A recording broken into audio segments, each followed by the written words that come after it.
Buenos días, yo soy Isabela Gallego y les voy a presentar el seminario de profundización en espermatogénesis.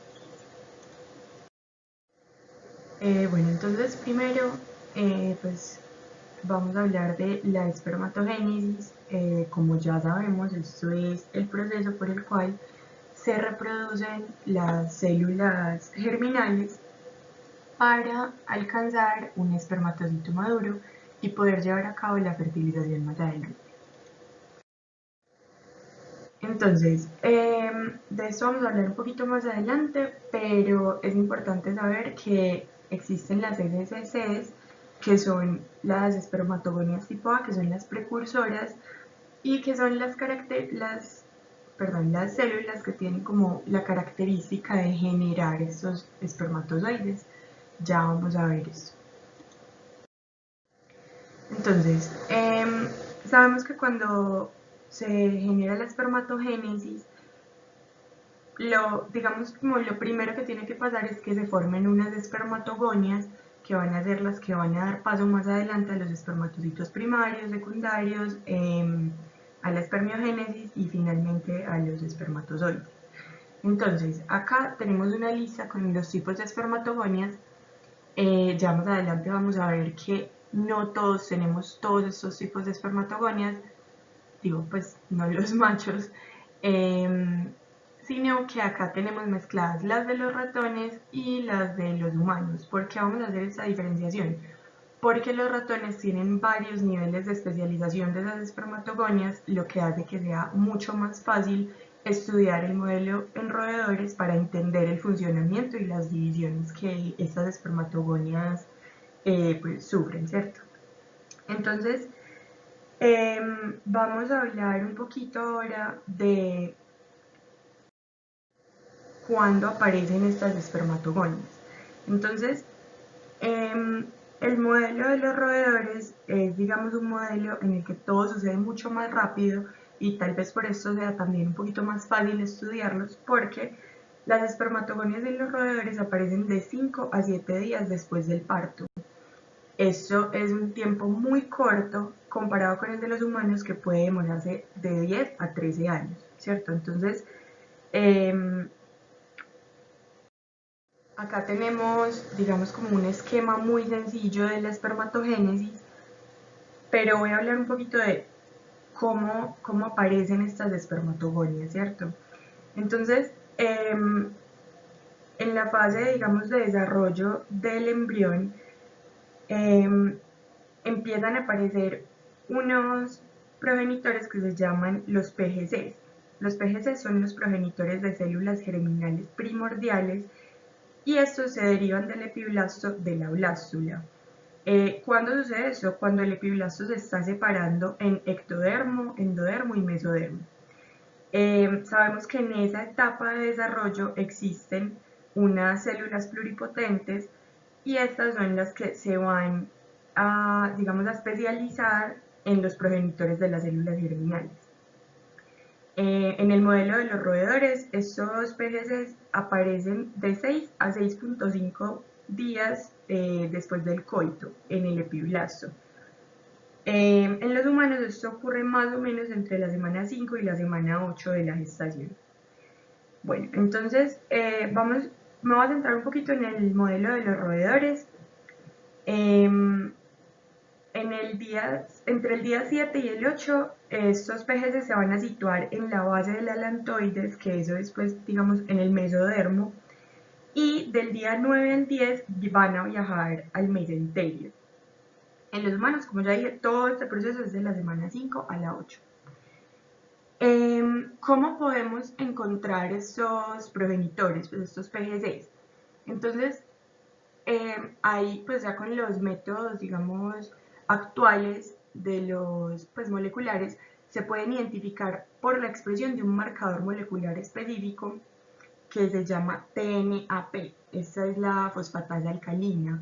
Entonces, digamos que esa fosfatasa alcalina se encuentra en unos cúmulos de células que tienen muy altos niveles de fosfatasa, ¿cierto? Entonces ahí es donde se va a marcar y donde se puede encontrar que se están, digamos, como reproduciendo los PGCs. tenemos unos factores, pues un factor de transcripción importante, tanto en los ratones como en los humanos, que es el OCT4.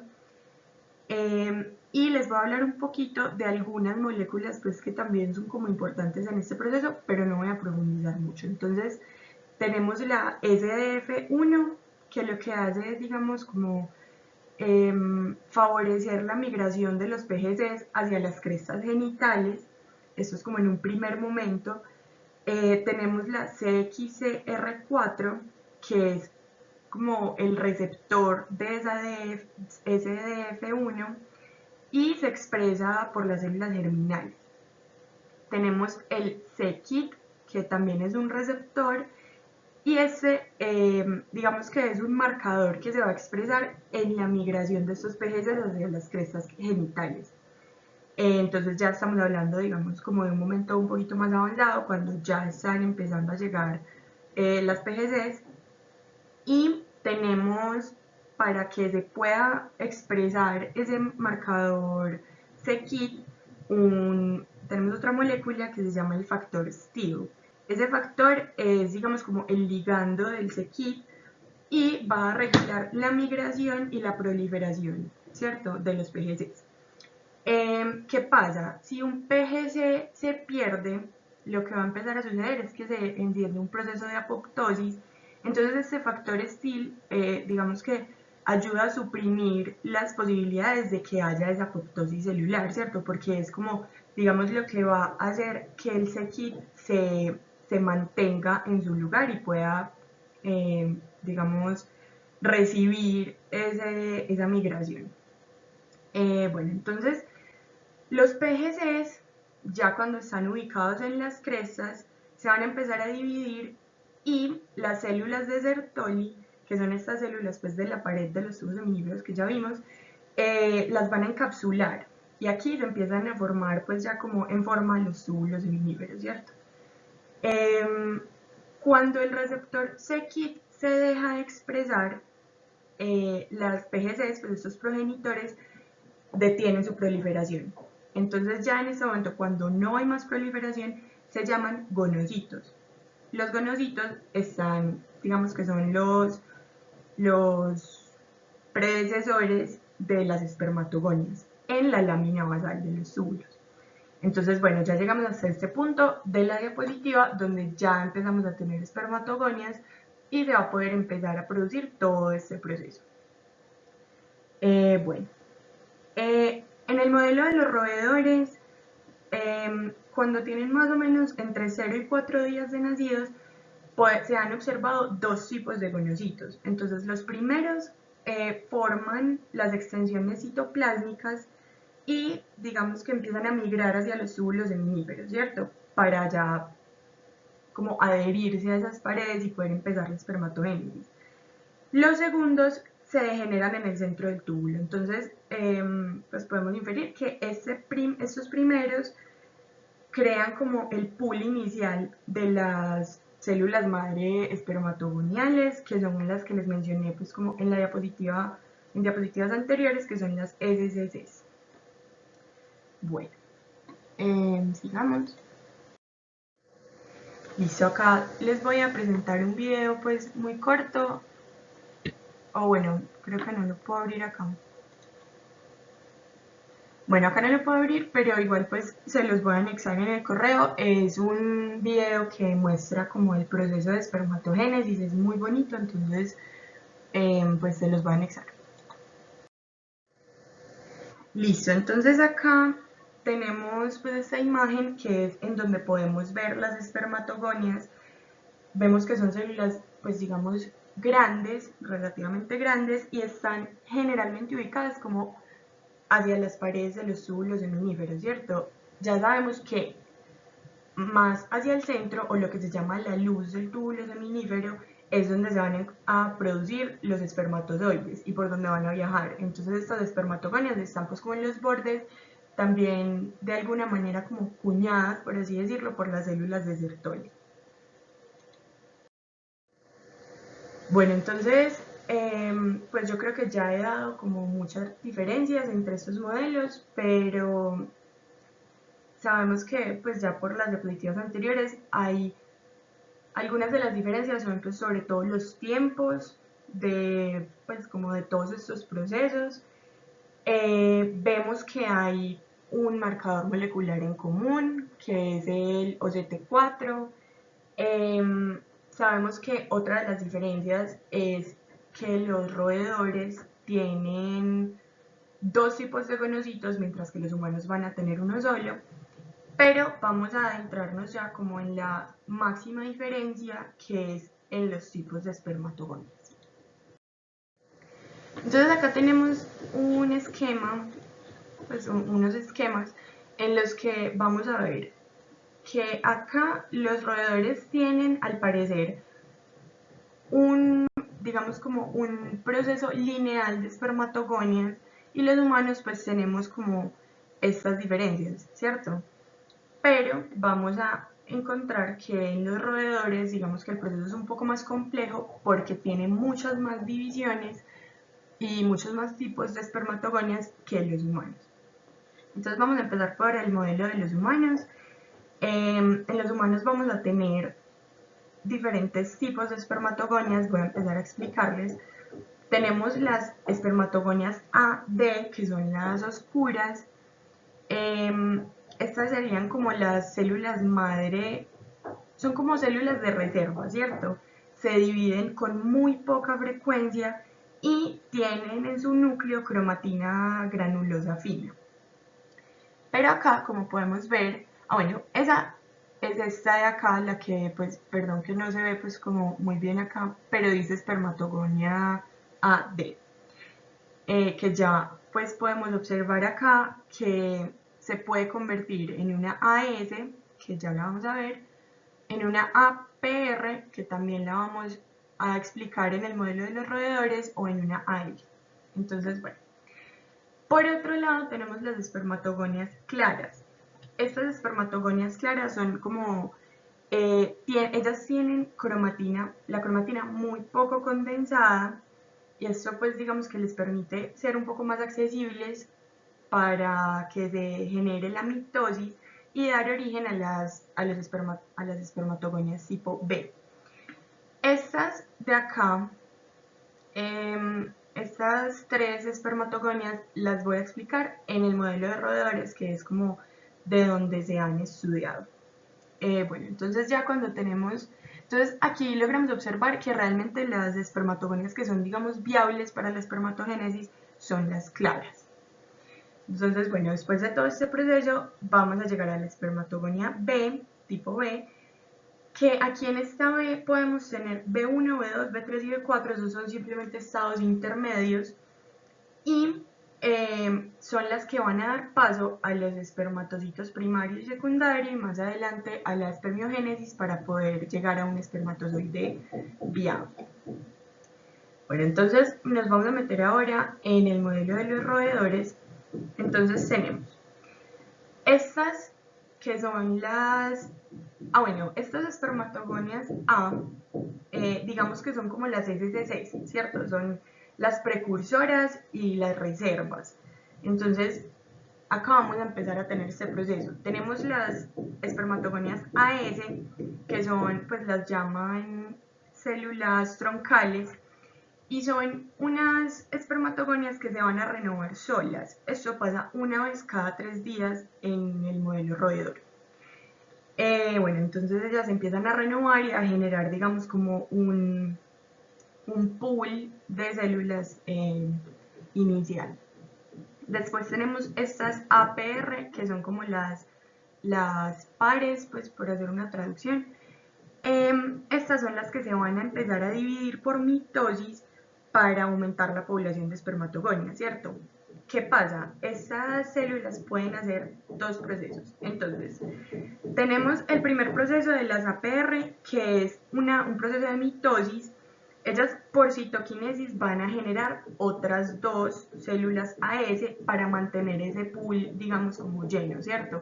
Por eso es que acá tenemos esta flechita pues como en doble sentido, porque pueden volverse AS también.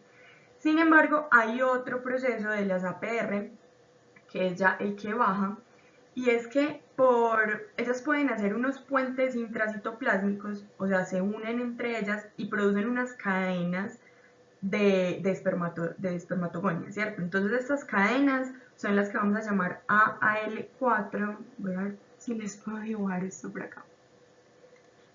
Bueno, esto es muy difícil. AL4. Listo. Bueno, perdón por eso.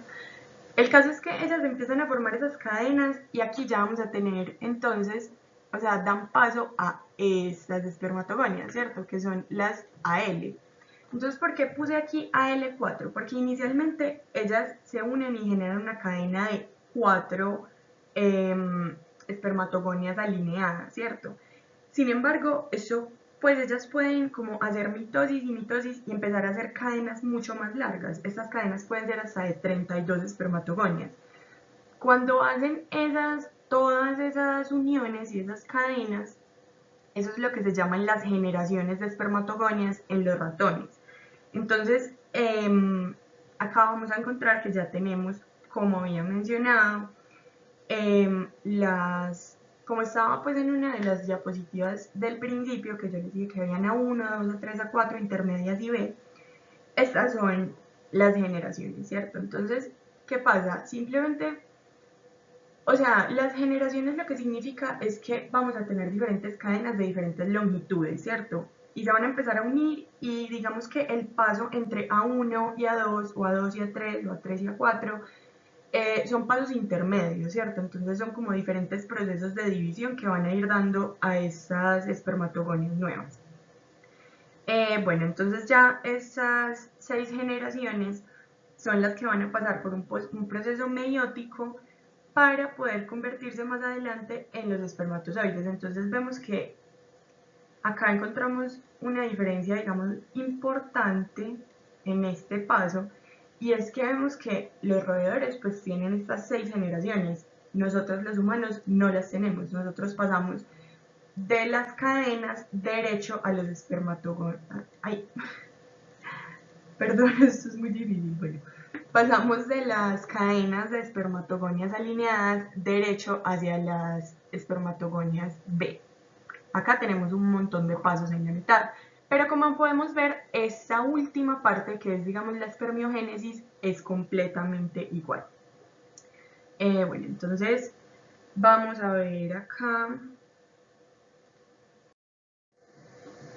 Bueno, acá tenemos pues como este diagrama, miren lo que les decía, está la célula AD, que es la oscura, que son las de reserva, que ella puede simplemente generar más células de reserva o empieza a generar espermatogonias claras, ¿cierto? Ellas se renuevan y van derecho a la espermatogonia B y más adelante pues a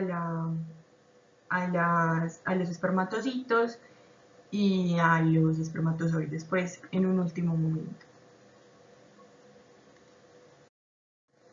Bueno, este es el modelo roedor, como ya les había dicho, esto pasa de 5 a 7 días, tiene las 6 generaciones, acá las tenemos. Bueno, ya como que yo creo que en este punto podemos inferir más o menos por qué es que se ha estudiado tanto el modelo de los roedores, y es por lo que les decía, o sea, inicialmente porque los tiempos son mucho más cortos y tenemos una cantidad de espermatogonias mucho mayor a la que tenemos en los humanos, ¿cierto? Y digamos que son espermatogonias que sufren muchos más cambios y divisiones, entonces es muy fácil en ese modelo ver digamos como los procesos de la espermatogénesis. Bueno, entonces acá vemos el mismo diagrama, pero ahora en, en los roedores. Entonces tenemos el AS, que pues voy a hacer aquí como un repasito rápido. Entonces el AS, las células pues como de reserva, por así decirlo, pasan a las AP, que son las que se empiezan, APR, perdón, que son las que se empiezan a dividir para generar las alineadas, y estas alineadas, miren que acá podemos ver que, bueno, acá no podemos ver, pero estas alineadas empiezan a generar unas cadenas de espermatogonias y pasan a la generación de las espermatogonias, digamos de las 6 generaciones,